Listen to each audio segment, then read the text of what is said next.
Las opiniones expresadas en este programa son exclusiva responsabilidad de sus creadores y no reflejan necesariamente el punto de vista ni la política de esta televisora.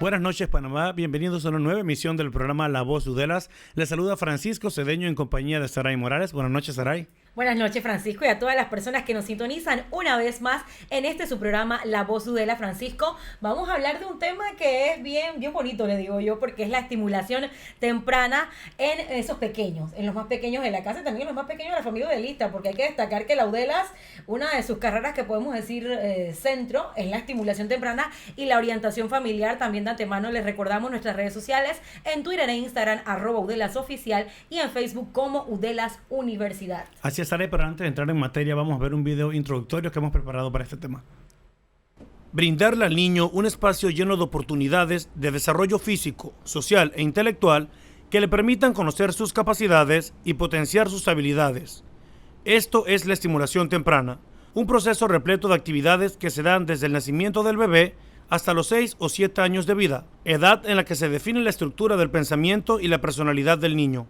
Contrario a lo que muchos creen, todos los niños deben recibir estimulación temprana, sin importar si padece o no de algún tipo de discapacidad, por lo que es responsabilidad de sus padres acudir a un especialista de esta área, quien evaluará el desarrollo del niño en sus distintas etapas, psicosocial, emocional, intelectual y social.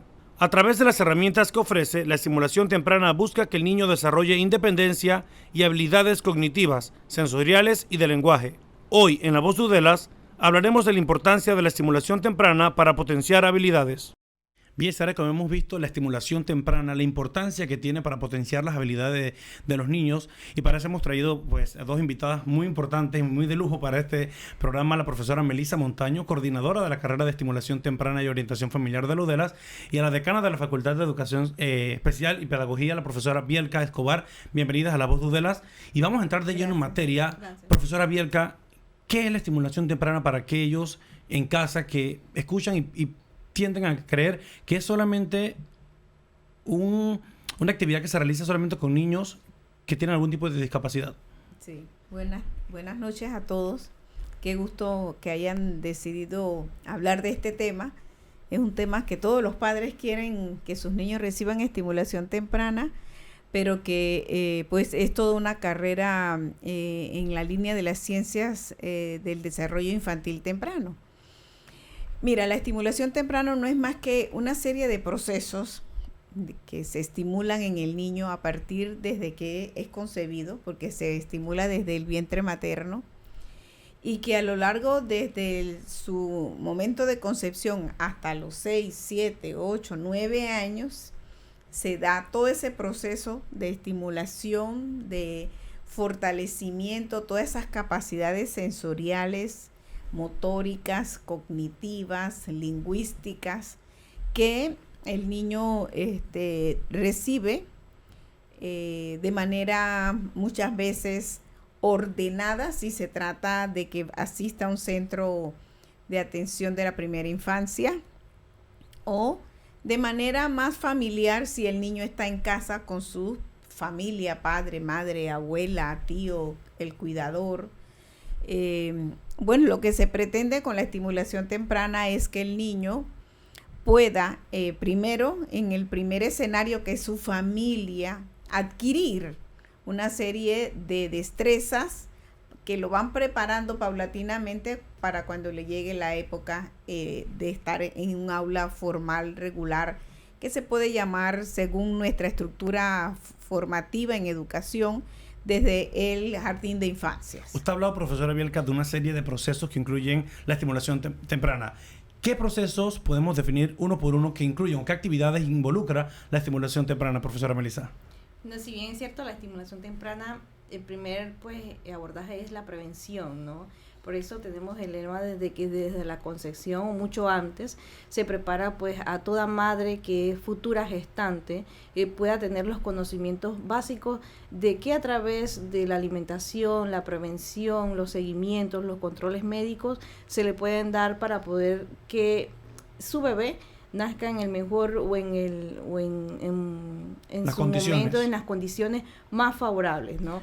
Luego de allí es el seguimiento oportuno de todo bebé que nace, ¿verdad? Desde el momento pues que ya egresa del hospital, puede tener pues alguna indicación de llevar seguimiento en las periferias, puede ser un centro de salud o en alguna policlínica, o en cualquier modelo donde se brinda la estimulación temprana para poder ver su desarrollo, que sea acorde a lo esperado, pues a las etapas que va el niño cumpliendo de forma ordenada, que es lo que se busca. Eso lo vemos hoy en día, Francisco, pero también existe una realidad.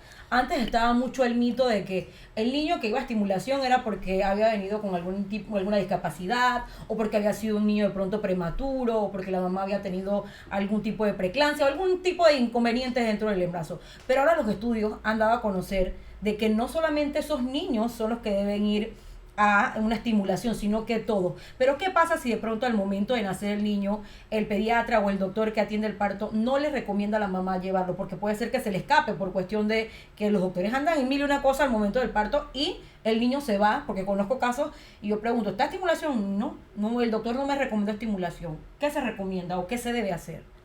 Profesora Melissa.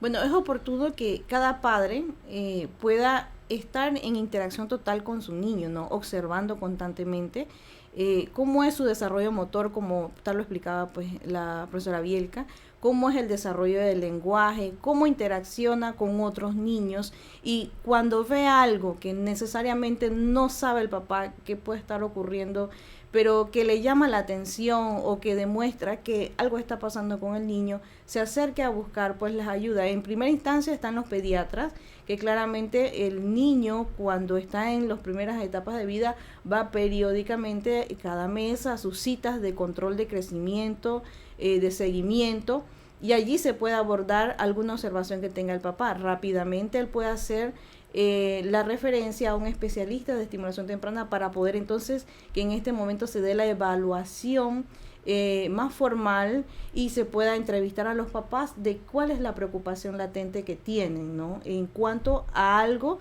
que llame la atención, que necesariamente no es una discapacidad o algo que preocupa al papá, que muchas veces los papás, como están en constante atención con los niños, son los primeros que observan.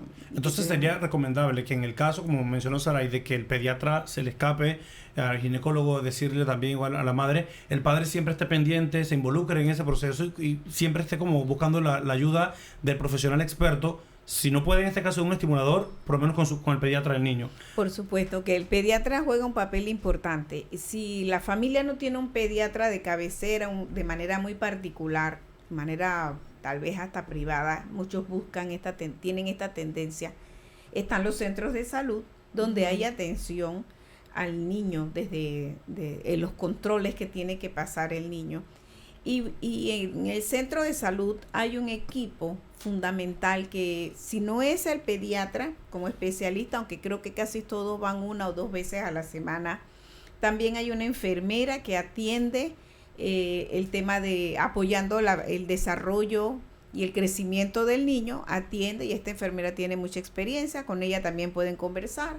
También en muchos centros de salud existe la figura del estimulador temprano en los centros de salud, al que también pueden consultarle de manera muy particular si observan que el niño pues tiene alguna condición que le llame la atención y que ellos no entiendan. Siempre les recomiendo a los padres, hoy día casi en todos los hogares hay una computadora y algunos pueden buscar alguna referencia de cuáles son esos hitos del desarrollo que todo padre de familia debe conocer para mirar aquellos aspectos y llevar más o menos los controles para cuando van a la cita saber por qué el médico pediatra o la enfermera o el estimulador le pregunta por una u otra condición del niño, si lo hace, si no lo hace, si lo controla, cómo lo observa. Entonces estos hitos nos van llevando a nosotros de manera ordenada cada periodo de crecimiento que el niño va en un buen desarrollo. ¿Podría de pronto el estimulador descubrir alguna condición al momento que se hacen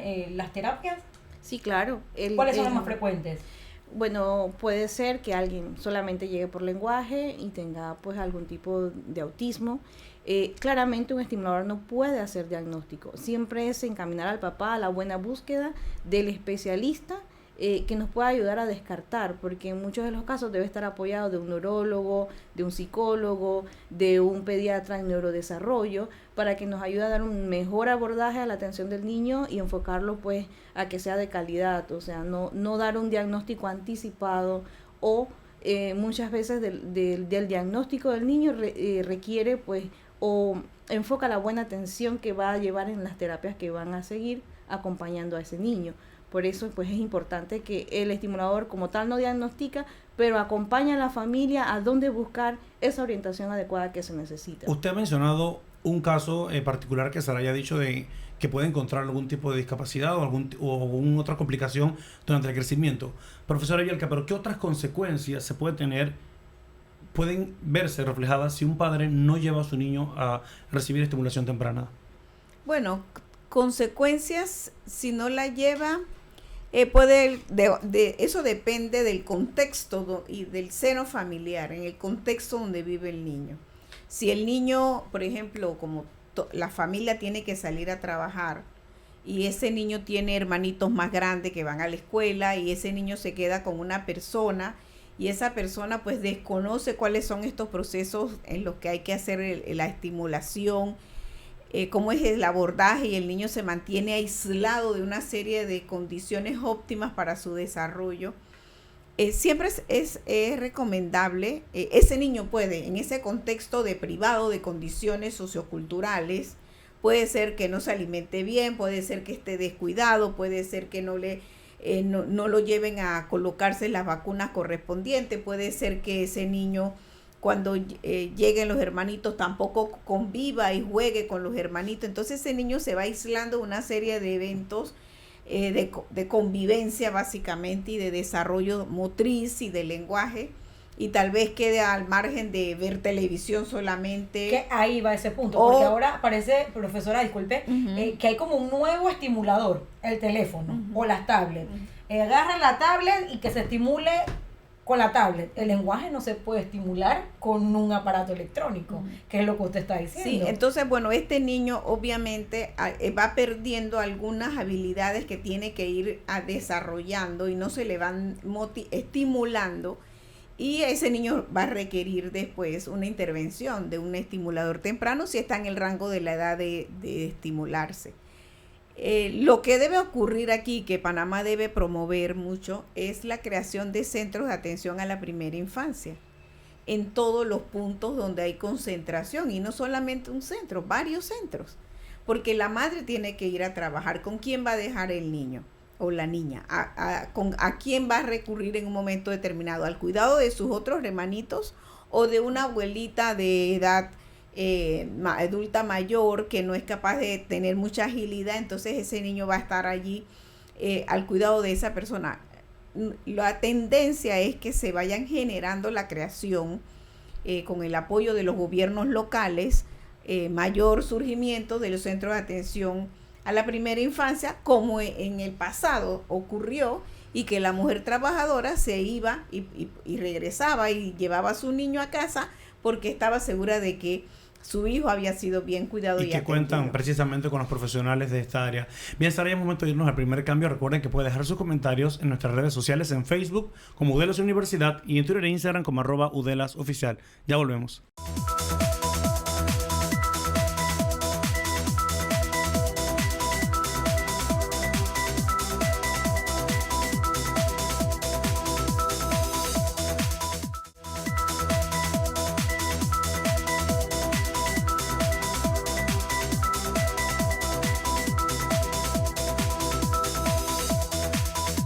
Bien, estamos de vuelta en este su programa La Voz Udela. Les recordamos nuestras redes sociales en Twitter e Instagram, @UdelasOficial, y en Facebook como Udelas Universidad. Francisco, hablando de un tema, la estimulación temprana y la importancia que deben de tener esos infantes con el tema de la estimulación. Antes de ir al cambio, hablábamos de un elemento que ahora parece que hay que ponerle estimulador. En vez de teléfono o tablet, algunos padres piensan que él se llama estimulador temprano y que debe hacer el trabajo del estimulador. Y luego vemos entonces el retraso en el tema del habla. Niños que se aíslan, no quieren socializar con otros. ¿Pasa o no pasa esto frecuentemente con algunos niños, profesora Melissa? Sí, claro que pasa. Y creo que hay que hacer un alto en cuanto al tema del uso de las tecnologías. O sea, la tecnología no es un elemento malo, pero un mal uso puede llevar a que ocurran retrasos, tal como pues lo manifiesta Saray. La Asociación pues de Pediatría, la Academia de Pediatría, pues nos señala que los niños antes de los 2 años no pueden estar expuestos o no deben estar expuestos a tablet, uso de celulares, televisión, porque crea un impacto en la formación del niño. Recordemos que en este momento se están regulando su visión, su audición, y estar expuesto a pantallas inactivas o a alto brillo puede causar pues realmente impactos en lo que es el neurodesarrollo del niño. Claramente estar allí todo el día inactivo, sin interacción, no estimula el lenguaje, y por eso vemos niños que llegan muchas veces a la consulta sin habla, y realmente cuando preguntas pues tienen largas horas expuestos a tablet, largas horas expuestos a celular, y hoy en día dentro de las consultas o del historial clínico, una pregunta clave que hace pues un especialista, un estimulador, es preguntarle al papá cuántas horas está expuesto su hijo a tecnologías, a televisión, para poder también de allí tomar decisiones y hacer correcciones pues dentro de lo que es la orientación al hogar, ¿no? Cuando los padres van por la ayuda pues del estimulador, por su guía, por su orientación, ellos se involucran con él. Puede llegar a un punto del crecimiento del niño en el que el padre decida pues simplemente tomar la guía del estimulador y él en casa hacer las veces de estimulador, o siempre va a ser necesario la presencia de un profesional. Lo digo por ya una edad más avanzada, 4 años en adelante, ¿debe seguir recibiendo la orientación del estimulador o ya puede hacerlo de forma independiente? Bueno, fíjate, el término que nosotros tenemos de formación en la universidad, la única universidad que forma a este profesional, se denomina licenciatura en estimulación temprana y orientación familiar. El concepto de orientación familiar es muy importante porque realmente ese niño, esa niña pertenece a un seno familiar, y el padre es el que es el responsable directo de la crianza de ese niño o niña. Lo que debe ocurrir es que este estimulador él se le forma con técnicas que él va a abordar de manera como profesional, pero que el padre de familia debe recibir todas esas orientaciones, y en casa él se constituye en el estimulador. O sea que no es que va a depender toda la vida del estimulador, él tiene que también actuar, porque pues con el niño y el padre y el resto de la familia debe interactuar con ese niño siguiendo las orientaciones. Nosotros tenemos que ir creando la cultura esa de la escuela de padre, con la tendencia de que el padre sepa cuando ya la madre se embaraza, cuáles son esos cuidados que se le deben dar inicialmente desde que ese bebé nace, o cuáles son esos cuidados previos, como dijo la profesora Melissa, para prevenir en la alimentación, por ejemplo, algunos ejercicios sanos a esa embarazada, en los exámenes que ella se tiene que tener cuidado, en esos medicamentos que ella tiene que cuidar y no tomar de manera desordenada, sino bajo el cuidado de un ginecólogo. Y otros sobre el aspecto de, se genera muchas veces en el hogar una violencia, unas veces una violencia intrafamiliar con golpes y demás, pero en otras es una violencia psicológica, una intervención psicológica que también afecta a ese producto. Entonces, esa orientación familiar es propia, y nosotros pues tenemos que ir orientando a esa familia para la constitución de esta escuela de padres, que es importante para la orientación de toda la familia, porque no solamente es el padre y la madre, sino los niños, la familia y los que constituyen ese seno familiar. Es como una serie de elementos entonces que se van entrelazando uno con el otro. Ahora una pregunta que surge, Francisco. Tenemos a padres de familia que hasta ahora nos están viendo y dicen, yo tengo un niño en un rango de 0 a 3 años, de 4 a 5, 6. ¿Cuáles son esas recomendaciones de pronto que se le pueden hacer en casa para que empiecen de pronto a estimularlo? Bien, siempre es la interacción directa con tu hijo, ¿verdad? Hablarle fijamente a los ojos, demostrarle siempre que lo amas, que lo quieres, que lo acompañas, que en muchos de los casos algo va a costar, pero él está allí para darle soporte si se cae en las primeras etapas, que es lo del movimiento. Luego de poder describir todo lo que pasa en su entorno. A veces pensamos que el niño no comprende o pensamos que él no está atento a lo que está pasando y realmente él se da cuenta de todo. Incluso para que pueda adaptarse a nuevas cosas hay que prepararlo. Por lo menos el cambio a una etapa escolar tú tienes que hacerlo partícipe. Si vas a salir, siempre se trata de que el papá trabaje todo lo concreto al inicio, todo lo sensorial, que pueda ser natural. Entre mayor puede disfrutar del espacio, de la naturaleza, de los parques, de interactuar con otros niños en lugares pues de cuentacuentos o en lugares de salas de juego. Eso le da una mayor oportunidad de desarrollo pues al niño, ¿no? Evitando retraso o evitando pues otras posibles alteraciones que son simplemente por la falta de estímulo o por la falta de poder brindarle al niño las oportunidades, ¿no? Claramente alguien que ya trae una condición cuando nace, ese sí pues se indican sus seguimientos, dónde van a estar, dónde debe seguir la cita. El ojo más o el alerta más es del niño que todo ha salido bien y que durante su proceso de crecimiento, desarrollo, pues los descuidamos expuestos a tecnología solamente, o solamente que la televisión pues le dé los estímulos o el soporte y sin falta pues de cariño y de cuidado. Y yo creo que también hay que rescatar, mira, la prevención. Algo que yo creo se realce para los temas del lenguaje que me has hecho consulta es que, claro, todo niño cuando nace es una prueba auditiva, eso es importante, pero al año yo debo volver a hacer una prueba porque no sé si algo en el transcurso ha afectado mi audición o cómo está ese proceso para lo que va a comenzar a hacer el habla o la emisión de las palabras. Como escucho, así mismo puedo emitir. Y si hay algo que no está bien, entonces lo puedo trabajar temprano y oportunamente. Usted ha mencionado, profesora Melissa, una serie de estímulos que se pueden hacer pues una vez el niño nace. Pero entran también, porque lo mencionaron, desde la etapa de la concepción. Desde que la madre ya está embarazada, cantarle canciones, escuchar música, leerle cuentos. ¿Todo esto influye en la parte de la estimulación dentro del proceso? Por supuesto, fíjate, desde el embarazo, la madre debe estimular al niño con una buena música, una adecuada música. Cuando nace, también esa madre debe cantarle nanas, rimas, cuentos cortos, y a medida que el niño va creciendo, incorporarle una serie de canciones que él que él pueda percibir como el contenido de esa canción, una cancioncita corta, que hay muchísimas en nuestro entorno que nos han legado nuestros maestros, nuestros abuelos, etcétera. Y directamente ese tipo de estímulos, ¿en qué claro, benefician al niño? Y los cuentos, los libros. Mira, nosotros tenemos y tratamos de reforzar la cultura del niño lector, del niño que a las pruebas que se han practicado no tiene una buena comprensión en lo que lee, cómo escribe, cómo redacta, pero eso tiene un origen. Y es que desde pequeño nosotros podemos ir aproximando a los niños para la cultura de esa lectura. ¿Cómo? Bueno, leyéndole libros que son muy propios de la edad.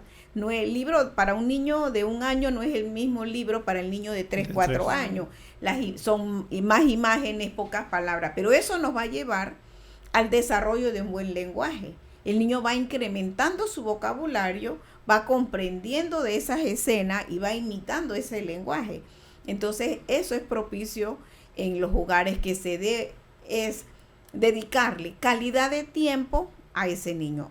Pero también la buena alimentación, porque a veces nuestros niños, ¿qué le damos? Soda por la mañana, jugos azucarados, chigüí, papita, etcétera, y en vez de darle una buena sopita, unos buenos vegetales, comida que lo puedan nutrir, fruta, o sea, el niño en la mañana puede comerse no tiene que ser toda la sandía, por supuesto, pero un pedacito de fruta en la mañana, un cereal. Antes, yo siento que antes a nosotros nos criaban con cereales, avena, etcétera, o poquito, no era que nos íbamos todo el día con eso, pero tú tenías una alimentación equilibrada, entonces balanceada. Se ha ido perdiendo con el tiempo. Y se ha ido perdiendo porque se desaparece del escenario la fruta, los vegetales y quedamos comiendo puro carbohidrato. Es momento de irnos a un cambio comercial. Recuerden que pueden dejar sus comentarios en nuestras redes sociales, en Facebook como Udelas Universidad y en Twitter e Instagram como @UdelasOficial. Ya volvemos.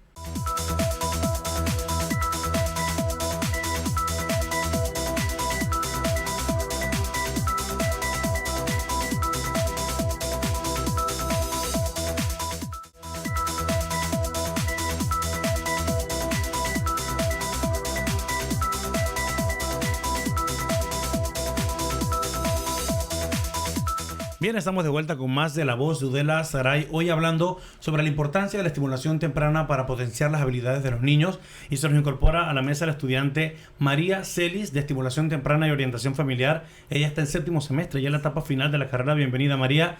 Y contigo queremos hablar precisamente de la experiencia que tiene. Hemos hablado todos los beneficios de que un niño reciba la estimulación temprana desde que la madre está pues en proceso de gestación hasta que el niño nace, hasta los 7 u 8 años. ¿Cuáles son, según la experiencia que has tenido en campo, los mayores obstáculos que se han encontrado ustedes como estimuladores a la hora de intervenir y de orientar a la familia? Ok, la mayoría de obstáculos que encontramos, principalmente en la práctica, cuando se refieren a nosotras, es que los padres no confían en las practicantes. Ese es uno de los principales obstáculos que nos encontramos en el momento en que los profesores nos llevan al campo laboral. Y además de eso, los padres no le tienen mucho interés como a este tipo de terapia, porque piensan que quizás el niño lo ven jugando y piensan, eso yo lo puedo hacer en casa, pero todas las actividades, que la mayoría son lúdicas, porque el niño es la mejor forma de llegar al niño, entonces los padres piensan que quizás no es la mejor manera, pero nosotros tenemos las estrategias, las cosas claras de saber cómo ellos van a lograr algún tipo de avance en las dificultades que tengan, desde el lenguaje hasta en lo motor. Y eso es lo que los padres quizás no entienden, y no es una carrera o un servicio que se le da como con una trayectoria, como puede ser algo de fisioterapia que se conoce de hace más tiempo. Entonces los padres quizás debemos como más educarlos, y también la parte de orientación familiar, que muchas veces los padres, obvio, no se sienten quizás como que la estimuladora los demerita, porque piensan que quizás no sé, los padres no piensan que quizás lo estoy educando de la mejor forma, pero no es nuestra intervención no es más bien como para que ellos piensen de que no lo estás haciendo bien, sino es dándole las orientaciones claves para que ellos avancen junto a sus hijos, porque los padres son casi el 75% que realizan el trabajo en casa. Nosotros le damos las orientaciones, pero es un punto clave que los padres participen. Es darle esas herramientas más que nada. Exacto. A ese papá. Antes de ir al cambio, Francisco, la profesora Bielka tocaba un tema de que algunas cosas se han perdido. Y vamos ahora al tema didáctico que hacen muchos los niños. Antes uno veía mucho el tema de los rompecabezas, de los legos, habían unos jueguitos que eran como de madera y uno hacía sus juegos. Y ahora hoy en día uno muy poco ve esos juegos, los niños están en otra, ya ni siquiera juegan al escondido. Nada de eso. Así que imagínense cuáles son esos juegos didácticos que podemos darle a los niños, porque un rompecabezas hay algunos hasta de 99 centavos, no es que necesitamos 20 balboas para ir a comprar juegos didácticos. ¿Cuáles son esos juegos que de pronto podemos darle a los niños en casa para ir estimulando todo ese cerebro de ellos? Pues hay una gran variedad y se pueden hacer hasta de materiales reciclables. Nosotros en la universidad principalmente hacemos eso. Son materiales reciclables de bajo costo, como pueden ser hasta porotitos, pueden ser también lo que es con cajetas de estos que quedan de los alimentos. Podemos hacer un mundo de cosas. O sea, solamente es la creatividad del padre, porque eso es lo que necesitamos, que los padres se sumen a la labor y piensen, ¿qué puedo hacer con mi hijo? Los botones, hay una gran variedad de materiales. En el caso, profesora Melissa, profesora Bielka quería hacer una presentación. Lo que quería decir es que, por ejemplo, tomar un envase plástico y hacerle un amarre con un pedacito del tramo de la escoba, del tramo del palo de la escoba, ajá, lo corta, lo lijas, le echas unas piedrecillas ahí y tienes una maraca. Entonces, porque no tenemos que buscar esos materiales muy caros. Incluso los mismos rompecabezas con imágenes que se pueden dividir, se pegan de un cartón. Ahora está el famoso foamy, que es barato, es accesible, también se hacen de ese material. Pero también hay un sinnúmero de cajas que están al acceso en los supermercados cuando tú compras, y con eso se pueden forrar y se hacen los cubos para que el niño los coloque uno encima del otro. También se pueden hacer aros de los mismos materiales, esto que uno compra, por ejemplo, de envases de enjuague, que son grandes, envases de estos plásticos. Pero también en el mercado, el padre tiene que aprender a comprar los materiales de acuerdo a la edad del niño, porque no es cualquier material y comprar por comprar. A veces las mamás, si tenemos una niñita, queremos llenarlas de Barbie, pero que si es realmente interesante la Barbie para la niña, por la Barbie misma o porque la niña necesita adquirir otras habilidades. Hablábamos de las destrezas manuales, ¿qué se requiere para tener esas destrezas? El rasgado de papel, cuánto el niño es capaz de tomar periódicos, pedazos de revistas y rasgar. ¿Y qué se busca, profesora, cuando de pronto está el niño con el rasgado? Porque eso lo vemos mucho que lo hacen los estimuladores. Es el primer principio para recortar y tener una coordinación ojo-mano. O sea, son destrezas que se requieren para ir al otro fin, al fin de ser capaz de tomar una tijera y recortar por una línea, o de tomar un lápiz y darle un seguimiento para pintar y colorear en una figura, o coordinación ojo-mano.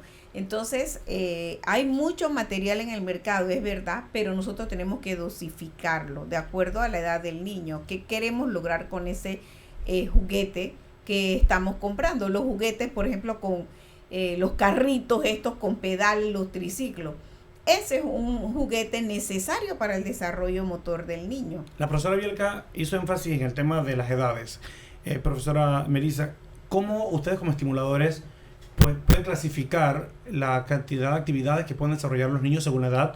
Una vez nacen hasta los 6, 7 años, para orientar a los padres en casa, ¿qué actividades, si los niños están de meses, si el niño ya gatea, si el niño ya camina, cómo lo establecen ustedes para recomendarle a un padre? Bueno, en esta etapa le corresponde afianzar este tipo de habilidades. ¿Cómo lo hacen? Claro, en la formación, bueno, tú te vales de los hitos del desarrollo. Los hitos de desarrollo son escalas o estándares que han hecho pues muchos estudios a nivel de psicología, a nivel pues de la pedagogía, y realmente cuando las ves o las enmarcas, tratamos de ver pues cada niño cómo va transcurriendo por cada una de esas etapas. ¿Qué se respeta? Cada niño es individual, cada entorno del niño es diferente, y no puedo decir no lo hace o sí lo hace sin antes poder escuchar del papá cuánto ha sido expuesto, o si ha sido oportuno, con quién está acompañado, pues que el por qué hace la actividad o el por qué no llega a hacerla, ¿no?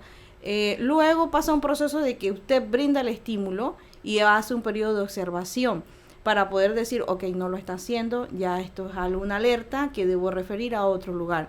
Pero siempre pues tratas de descartar primero qué está pasando, ¿no? Realmente cuando hablamos o hacen la pregunta de qué debe tener un niño, o sea, con piedras tú puedes hacer agarre de pinza, con papel tú puedes hacer destrezas también de pinza para prepararte para habilidades previas. El desarrollo es primero de lo general, o sea, por eso primero comenzamos a dar vueltas, luego vamos a un proceso que nos podemos sentar, luego vamos a un proceso de gatear hasta poder ponerte de pie y poder caminar.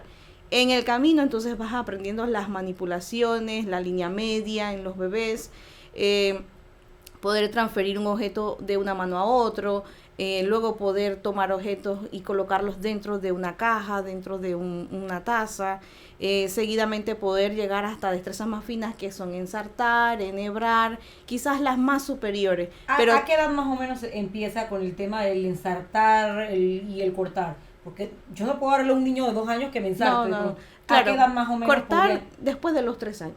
Pero tienes que haber hecho habilidades previas también. No es que a los 3 años vas a esperar y vas a dar una tijera. O sea, es mentira que va a llegar a cortar sin haber tenido estímulos previos. Usted tiene que ir a practicar. Sí, es malo con el tema de cortar. Allí pegar. también entran algunas personas con el tema del agarre. Se van hasta adultos y usted lo ve que agarra el lápiz o la pluma, lo que sea, de una posición que es incorrecta. ¿Qué pasa con esa persona que, Jorge Luis también, ese es otro, que al igual que Francisco, ellos para cortar o para manualidades o para... No le de eso. Habría que verlo más general, ¿no? Realmente, para poder llegar a un movimiento fino, yo tengo que haber disociado todo mi cuerpo, o sea, haber hecho un trabajo corporal, un trabajo general desde saltar, gatear, pedalear, arrastrarme, para poder ir poco a poco modelando las destrezas de las manos, que son las más complejas, que es llegar a cortar por una línea pues siguiendo un patrón, o llegar a escribir, que es el proceso pues más superior, quizás un poco de hacer los trazos, ya las letras y quizás números, ¿no? Bien, Sara, hemos visto un poco de lo importante que es hacer cada cosa en la etapa que le corresponde. Usted va a tener que comprar un periódico. Sí, totalmente. Vamos a empezar a rajar nuevamente. Es momento de irnos a un cambio comercial. Recuerden que pueden dejar sus comentarios en nuestras redes sociales, en Facebook como Udelas Universidad y en Twitter e Instagram como @UdelasOficial. Ya volvemos.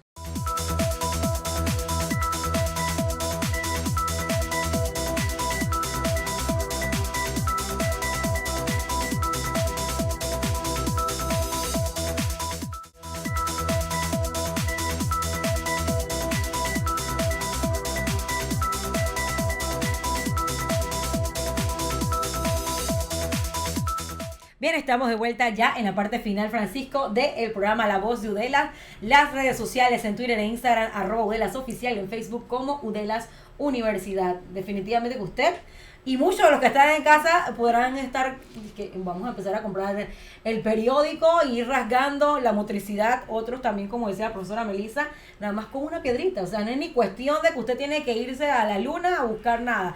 Otras veces también hacen mucho con poroto. Hemos visto estudiantes que ellos hacen los agarres de pinza con porotitos pasando de un lado hacia otro. Yo me reía en estos días y decía, ¿pero eso para qué funciona? ¿Eso en qué le va a beneficiar? Porque yo veía también otros que agarran el tema, como decía la profesora Melissa, de el hilar con unos botoncitos y van... ¿En qué funciona? ¿Qué se busca? El objetivo final de hacer este tipo de actividades con los niños. Bien, la base científica de la formación del estimulador temprano es, como decía María, cada una de las coordinaciones del niño, ¿no? En su parte integral tiene diversas coordinaciones. En el caso de las que has hablado son coordinaciones visomotoras, o sea, poder combinar el ojo, la mano para poder llegar a tener la atención, de insertar o colocar dentro de algo que es pequeño. Esa coordinación es importante en los niños, ¿no? Es la coordinación visomotora. Hay otra visomotriz, que es poder encestar, apañar la pelota, que son elementos pues más del área gruesa. Las coordinaciones generales, que podemos decir donde entran pedalear, donde entran dar vueltas, saltar, mantener el equilibrio. Y cuando hablamos del equilibrio, entonces hablamos de un equilibrio estático, un equilibrio dinámico. O sea, por eso decimos que en la formación del estudiante él debe tener, pues, su formación está hecha para eso, para comprender científicamente que cada uno de los elementos que se usa, pues, es un porqué en el niño y ayuda a destrezas que son las habilidades que queremos que el niño lleve conforme al desarrollo. Y que ustedes como estimuladores pues tienen claro cuál es el objetivo y la función que realizan. Y precisamente por eso iba a comentarte, María, ustedes en el campo laboral, ¿en qué escenarios pueden los padres verlos a ustedes? No solo en un centro de salud, en un hospital, y que no los vean como un enemigo, que los vean como ustedes van de la mano con ellos para ayudarlos a un crecimiento adecuado y un desarrollo pues óptimo del niño. Exacto, nos pueden ver desde el centro de salud hasta ya ahorita mismo se está implementando bastante, que vemos a bastantes estimuladoras en los centros estos de orientación infantil, famosas guarderías, también ahora CAIPIS, exacto.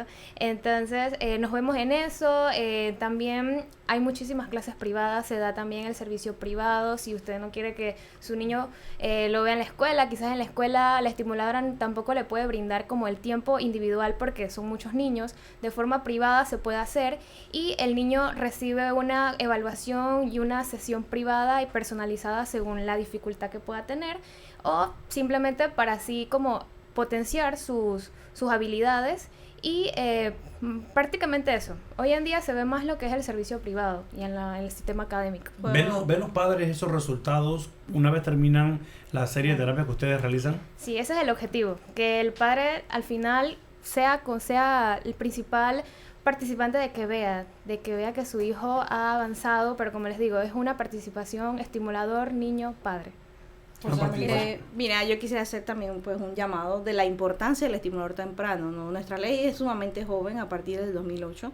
Tenemos profesionales de antes pues que trabajaban en la parte empírica, pero sí hace falta realmente nombramientos, ¿no? La universidad cumple su misión de formar, egresar nuevos profesionales, pero también hay que abrir capacidades dentro de todos los CAIPI, que son centros de atención integral, dentro del Ministerio de Salud, dentro, bueno, la labor que hace la Caja del Seguro Social, y obviamente el IPE es bastante, pero hace falta tener mayor nombramiento de estimulación temprana, y por qué no decirlo de la mano de Meduca, que puedan pues trabajar en conjunto con todo el equipo por el desarrollo de los niños, que a la larga es el bien del país, ¿no? Y eso no quiere decir que los estimuladores están buscando desplazar a los maestros, eso hay que dejarlo claro, porque la función que hace un estimulador es totalmente diferente a la que hace un docente. Profesora Bielka, usted mencionaba Cudelas, es la única universidad que forma estimuladores a nivel nacional. Es la única universidad, y nosotros estamos a nivel nacional en nuestras 5 extensiones y programas académicos. Y fíjate que esta es una de las carreras más solicitadas por las jóvenes, porque mayoría son mujeres. Y nosotros como facultad tenemos 25 grupos a nivel nacional, porque hay extensiones donde, por ejemplo, como en la sede central, en Albrook, nosotros tenemos 10 grupos, desde primer semestre hasta el 7º semestre para esta etapa del año académico. Y así en el resto de las extensiones. Se ofrece la carrera en Veragua, Chiriquí. En la extensión de Chiriquí, en la extensión de Veragua, en la extensión de Azuero, de Coclé, en la sede principal en Colón, y en algunos programas académicos en donde estamos. Entonces es un profesional que requiere la población. Por eso estamos diciendo al inicio del programa que si los gobiernos locales empiezan a apoyar a la población para abrir los centros de atención a la primera infancia, porque tenemos que recordar que en los objetivos del milenio nosotros tenemos que atender a la primera infancia y darle el mejor trato. Entonces, se ha denominado 2019 como el año de la primera infancia, y nosotros debemos propiciar un mejor desarrollo de nuestros niños y la mejor atención. Entonces, creo que tenemos suficientes graduados profesionales para que puedan ir calificado. Con esto, como dijo Francisco, no estamos desplazando a los profesionales de la atención preescolar, porque la atención preescolar es otra etapa, y el estimulador puede atender de 0 a 3 años, y el de la preescolar puede atender 4 o 5 años, y el proceso va a ser muy rico porque hay una continuidad en la atención, una no formal y la otra un poco más formal dentro de las escuelas. Bien, Sara, ya se nos está acabando el tiempo. Un mensaje final de cada una de nuestras invitadas, pues, para a la población, sobre la experiencia que tienen ustedes, María, la profesora Melissa, el llamado a los padres a aliarse con los estimuladores y a formar parte de este proceso. Sí, un llamado a todos los padres a buscar siempre la ayuda. Los estimuladores estamos dispuestos también a ser garantes de que ese estimulador es idóneo. O sea, la universidad tiene un proceso de formación de 4 años. Cuando egresas tienes que ser idóneo para poder ejercer. No cualquiera puede hacer la estimulación temprana, eso hay que tenerlo ojo y cuidado. Hay muchas prácticas pues que estamos viendo que hay que regular, y pues tener la garantía que alguien que ha sido egresado, que tiene un proceso de idoneidad y que la universidad ha formado, tiene las capacidades para poder brindar una atención oportuna a lo que se requiere. Sí, pues la universidad nos forma en una gran cantidad de asignaturas que tienen que ver directamente con el desarrollo infantil, desde la etapa de embarazo hasta los 6 años, que es una educación completa, y al momento en que vamos a atender a ese niño, le podemos asegurar que tenemos todas las habilidades, todas las metodologías, todos los, digamos, conocimientos para poder, con el único objetivo de que ese niño el día de mañana, cuando entre a la etapa de la escuela, no tenga ningún tipo de dificultad si ya ha pasado por un estimulador. Así que de verdad que es una carrera que debemos tener bastante corazón, y tenemos también lo que es el sentido social de ayudar a esas futuras generaciones. Pues bien, bueno, yo muy contenta y satisfecha por el rol que viene desempeñando la Universidad Especializada de las Américas en la formación de una gama de profesionales, y particularmente en la licenciatura en estimulación temprana y orientación familiar, como la primera figura que interviene dentro del seno familiar para la ayuda, para el desarrollo óptimo e integral de ese menor. en las circunstancias en las que se encuentre, porque puede ser que tenga un riesgo biológico establecido o no. Y como universidad decirles que estamos anuentes a apoyarles en las áreas donde requieran a la atención y el desarrollo, porque tenemos nuestro CAIPI Little Star como un centro modelo en donde cualquier organización que quiera tener uno puede venir a hacer las observaciones y tomar el modelo para el diseño de otros en cualquier punto del país. Y con profesionales totalmente idóneos y egresados de UDELAS. Profesora Bielka, ya para terminar los requisitos para la carrera. Sí, porque siempre preguntan, ¿por qué un bachiller, estimulador debe ser bachiller en ciencias y no puede ser un bachiller en comercio? Siempre preguntan eso. Bueno, en bachiller en ciencias tiene una lógica. Al crearse en ellos la idoneidad profesional, el Consejo Técnico de Salud les exige que ellos sean bachiller en ciencias. Tiene una lógica, ¿no? La universidad también cumple y se articula con todas estas necesidades de la demanda profesional y por eso. Y bueno, inscribirse, ya estamos con las puertas abiertas en el proceso de admisión. Siempre hay una entrevista con la coordinadora de la carrera y llevar los documentos, copia de las notas del primer tramo están en la página web y del primer tramo de formación, del segundo tramo, y tienen que traer su certificado de bachiller. Bien, Saray, se nos acabó el tiempo. Gracias, profesora Melissa, María, profesora Bielka, por acompañarnos. Será hasta el siguiente miércoles con una nueva emisión de La Voz de UDELAS.